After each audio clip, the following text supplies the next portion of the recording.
Okay, welcome back to Virtual School Assembly. Today our guest is Khadevis Robinson. Khadevis is a two-time Olympian. He has a social work degree from TCU, that's Texas Christian, as well as a master's degree in public administration. He's currently the head cross-country coach at The Ohio State University. He's also a public speaker and the author of two books, When Seconds Count and Explore Your Core. Gee whiz, Khadevis, you're kind of busy, but we're grateful to have you here. Welcome to the show. Thanks for having me. I'm excited to be here. Yeah, so let's just start by digging into a little bit of your upbringing. You don't become an Olympian overnight. So tell us a little bit about how you started in running and how you got to that first Olympics.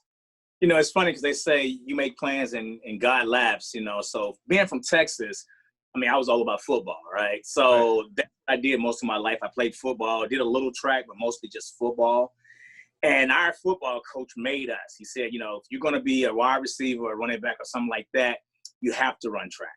And so that's kind of how I got started into running track in high school. It started with football. And to be quite honest with you, at the time, I really wanted to be out there with some of my friends, wanted to chase girls. And I thought it was a good idea to do it. And so I started running in high school. And then from one thing led to another. And then it just took off. Huh. So that's funny because when I was in high school, we had the joke, I ran cross country and our kind of running joke is our sport is your sport's punishment. So All the football players, they hated it, you know, but we were the misfits that were running cross country. Now I believe, so you're doing cross country now, but your specialty through college was the 800. Is that correct? Yeah. So what I actually competed in was the 800 and the 4x4. So I'm more of a 400, 800. Mm-hmm. But, you know, in the U.S., you have a good amount of 400-meter runners. So I decided to, you know, also run the 8. But as far as coaching is concerned, I coach everything from the 400 meters all the way up. Mm-hmm. And so all the way into cross country, I absolutely love it. I started that when I was still a professional athlete. Mm-hmm. And I kind of started coaching. I coached an all-girls Catholic high school in LA, private school, great. Wow. And I absolutely loved it. I didn't think I was, but I absolutely loved it. And then from there, I went over to UNLV in Las Vegas, kind of the same situation. UNLV is just a women's team only. I was coaching, you know, cross country and track, but I had mid distance and long distances. Mm-hmm. Loved that. And from there, I was at Ohio State for 1 year. The first time I came, it was a bit cold for me coming from Texas. And of course I was from Texas to California to Vegas in Ohio. And so I said, I gotta get out of here. So I went to LSU for 4 years, back to the South to some warm weather. Decided that, you know, I could deal with a little coldness, you know. And so came back to Ohio State and been here ever since. That's awesome. Now, prior to coaching, of course, that foundation was your time as a professional athlete. Let's talk about from high school to college. As you were competing in the 800, were you looking to run at the next level? Did you go on a scholarship? Were you looking at other sports like potentially playing football, or by that point were you all in on track? I was football was my sport, and so my offers, my college offers for football was more what you call like smaller D1 schools and junior colleges. Sure. And my offer for track was similar, a little bit, you know, more scholarships. In track, we offer what we call proportions. So it's percentages. So you don't have to, everyone's not on the full, whereas in football and basketball, everyone gets a full scholarship. But what really happened is my stepdad passed my senior year in high school. My mom started dating my stepdad when I was like 1 year old. And so they had been together all the way up till I was a senior in high school. Mm-hmm. I'm the only child. He died in February of my senior year. So I really didn't think it was a good idea to kind of leave and be too far away from my mom, you know, because she essentially had me when she was, like I said, when she was 18. So she still was a kid, right? And so I wanted to stay close to home. I'm from Fort Worth. TCU's in Fort Worth. Worked out perfect. Match made in heaven. All right. So from college, you ran your whole time there at TCU. When did you start kind of make that jump from a good runner to an elite runner? Where did that kind of happen? You know, I started, you know, success leads clues. So anything in life, success leads clues, but failure does also. to be quite honest with you, when I was in high school, I didn't know what I was doing. I mean, I would just do whatever my coach told me to do, and I would get to the races and I would, compete. When I got to college, I started recognizing some things. I started understanding kind of what worked and what didn't work. Mm-hmm. I'm naturally competitive, so that part I had, but so I didn't like losing. And so whenever I would not do well, I would ask myself, why am I losing? Like, what do they have that I don't have? And I started to realize it, like a lot of you might see someone making A pluses and you're making A minuses or B pluses, and you're trying to figure out what it is. You know that it's not smarter than you, and so you figure out, oh my goodness, they're studying a little bit more. They're meeting at the office hours of the teacher or the professor, and so they get a little bit more information. It was the same thing with me. I started noticing that if I did certain things, my possibility and probability of success increased, and that's kind of how it went. I just started knowing that I was, I could do little things to change it up. And to be quite honest, I didn't start really thinking about running professional until like the spring of my senior year. Before then, it wasn't even a thought. I mean, but by the time I spring of my senior year, I started thinking, you know what, I'm about to graduate, go into the real world, get a real job. But I have this opportunity here, and wouldn't it be nice to say that you ran professional or made an Olympic team, and that's kind of the route I ended up taking.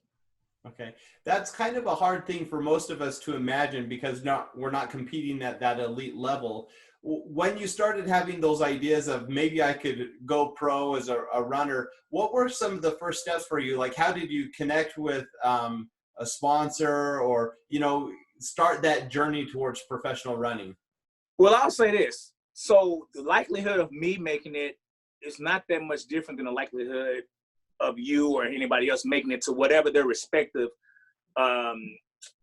trade is. Or, it's like, it wasn't like I was just so good. I didn't get full scholarships coming out of high school. I mean, I had to take out loans. I mean, that's the truth. I wasn't on a full, I was on a partial, and I didn't get a lot of, to be quite honest, I only took one recruiting visit, and that was to TCU. Huh. We was extremely poor, so we didn't have a phone. So I don't know if it was because the coaches couldn't contact me because they couldn't call me, but I wasn't a big recruit. I only got fourth in the state of Texas in the state meet. I only made the state meet 1 year, which is my senior year. So I don't believe so much that people don't have the talent or the ability to accomplish their goals. One of my keynotes is unleashing your inner Olympian. And what that is we all have an inner Olympian. For some of us, it's to make the actual Olympic Games. For others, it might be to start a business. For others, it might be to, travel around the world. Whatever that is, we all have that in us. And what happens is when you have a big goal, it's just like when you plant a garden. The weeds just grow, meaning whenever you have a goal, things are going to come up. It's just the way life is. Some of us, we focus on the things that come up. We focus on the weeds instead of the garden. And I think what I did that was a little bit different is that whenever I started hitting these obstacles, I didn't focus on the obstacles. I focused on the goal. Some people, when they start to fall short, let's say if they're an athlete and they lose a race or don't run a time, they just say, well, I'm not good enough to make the Olympics. Well, I mean, the project failed. That don't mean you're a failure, right? So it's like, that's the thing. I tell my student athletes, I tell some of the people that I mentor, the same thing. Just because a delay is not a denial. A delay is not a denial. Just because it didn't work now don't mean it won't work. A lot of people know me for being a front runner, someone that goes out fast, lead the pace, and push the pace and run. But what's crazy is that I won 3 national championships in a row, 2005, 6, and 7. I led all of them, and I pushed the pace, and I ran fast. But what people not remembering is that before then, I was trying to lead races and win, but I was getting my butt kicked. But no one remembers that. They just remember when I was leading and winning. And I told them, well, the only difference between me is that when I was leading to get my butt kicked, I didn't give up on it. I didn't say, oh, well, I'm not meant to lead, or no, I can't. I just kept going at it. I kept believing until it worked. And so I go back to your point, and the point is, no, I mean, I do believe most people that's watching from the sidelines, per se, whatever goals they have in them, the universe or God doesn't put a goal in you that you can't accomplish. Now, it might take longer. It might be very difficult, but that don't mean you can't accomplish it. I truly, honestly believe that. Yeah. I get that, and I see how no matter what your profession or no matter what your goal, if you keep working at it and keep trying, you can get that to that elite level. But this is where I think your story is so interesting, because you were at the elite level for quite a long time. And most people know you as a two-time Olympian, not as a two-time almost Olympian, right? And that's the Yeah. part of your story that I love, is that you barely missed. And in track, it's, you know, 1/100th of a second or 1/10th of a second that makes the difference. You got to experience that twice. Can you talk about that? What are some of the lessons that you learned by not making the Olympic team? Yeah, you learn, the great Jim Rome said you learn more by failure than you do by succeeding. And the first time I didn't make it, the thing is, it never crossed my mind that I wouldn't make it. Because I went into the trials, the number one, I was actually defending a USA champion. I went to trials ranked number one, I don't think I had lost to American that year, probably top 15 or so in the world, and didn't make the team. You know, I got fourth, got the dreaded fourth. And I remember at the time I lived in Santa Monica. And so I went back to my apartment in Santa Monica. Now, mind you, this is my first year out of college. Mm-hmm. I'm on a contract. I'm sponsored. I run for the Santa Monica Track Club, the same club that Carl Lewis and all the greats ran for. I'm in Santa Monica. I'm literally 5 minutes away from the beach. It's the summer. I got a contract, got a little money, and I felt like I was lost. I felt like I had nothing. I was in Santa Monica. The beach is right there, and I was twiddling my thumbs. And so I remember thinking to myself that I needed more balance in my life. I understood that I needed to be all in and focused when it came to running to be successful, but I needed a little bit more balance. So that's what really got me to think about going back to grad school. I knew I needed something else besides just running. But again, that event, I understood that I failed on that event, but I wasn't a failure. I didn't identify with that race. I learned from it. I learned what I had done wrong. And some of the things I did wrong wasn't necessarily like, I wouldn't call them foolish things. Like I just, you know, we rested up a lot, and I actually went into the race a little sick, I guess you would say. And then I just kind of, I don't want to say it was too confident, but I kind of didn't take the sickness as serious as I probably should have. But it happened. And then from that, I learned from that. And obviously, you know, the next time the Olympic trials came 4 more years later, I made the team. And so I was pleased with that. But then 4 years after that, I missed it again by a small spot.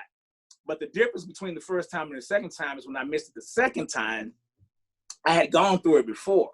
So I kind of knew the gist of kind of how this was going to go. Also, the second time I went through it, I was married, you know, I had a son. My son was 7, 8 months old. So I had a balance in life. Right. And I remember coming off the track, and my coach was there, and he was a bit frustrated and disappointed and sad. And my wife was there, and she was crying and distraught. And my son, who was about 8 months old at the time, he was just like, Dada! Because he didn't care. He don't know what was going on. He's 8 months old. All he knew is that I was out there with him, and I left. There was a whole bunch of noise for a while, and here I am now. And he's like, listen, you've been gone. You was here. There's a lot of noise. Pick me up. And I remember telling Sports Illustrated, Runner's World, or some magazine at the time they interviewed me off the track that if that was the worst thing that happened to me that year, I was a blessed man. So it changed the perspective in the way you see things, and that's how I dealt with it. Awesome. So now we're in an interesting situation where, as a whole society and as a culture, we've had a lot of highs and lows this year, mostly a lot of lows. I mean, COVID has really shaken things up. And as kids are now going into the summer months and there's a really uncertain future, more than ever, there's a need for balance in our lives, for things that keep us positive, even when the world is crazy. And certainly in this last week with the protests and the riots, and there's so much going on, but I think there's also a lot of opportunity here. What kind of advice would you give to kids as they start the summer and maybe are a little depressed about not having opportunities, not having the normalcy that we used to have? You've experienced ups and downs and been able to remain positive. What kind of advice would you give those kids? Well, first, remember, a distracted mind is a defeated mind. So everything that's happened is essentially a distraction. Whatever your goals are, the goals you've had for yourself, those should still be your goals, right? Mm-hmm. They might get delayed, but they're not denied. So for one, do not get distracted with all the negativity, because that's energy. And if you don't have to bring that energy into your space, don't do it, right? Secondly, the great Carl Lewis told me something once when I first met him. He told me about opportunities. Now, here's the reality. and anybody knows I'm a straight shooter. I like to give it to people straight, and that is we all get opportunity. That's the reality. Now we have different amounts. Some people get 10 opportunities, some get 4.